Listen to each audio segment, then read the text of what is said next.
இதோ பார்க்குறீங்கல்ல, இந்த ட்ரெயினில் தான் நான் இங்கே இறங்கியிருக்கேன்.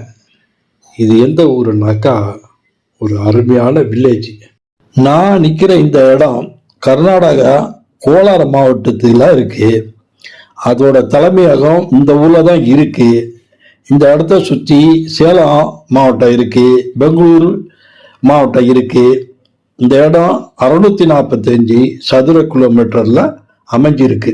பெங்களூர் கேஆர்புரத்துலேருந்து கரெக்டாக 32 கிலோமீட்டர்ல இந்த ஊர் இருக்கு. இந்த ஊருக்கு நீங்க வந்தீங்கன்னா அது உங்க ஊராயிடும். ஏன்னா அந்த ஊரோட பேரு அப்படி.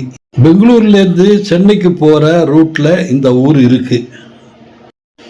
எக்ஸ்பிரஸ் ட்ரெயினில் வந்தீங்கன்னா இந்த ஊருக்கு 30 ரூபா, லோக்கல் ட்ரெயினில் வந்தீங்கன்னா இந்த ஊருக்கு 10 ரூபா. இப்போ இந்த போர்டை பார்த்துருப்பீங்களே, இதுதான் மாலூர்.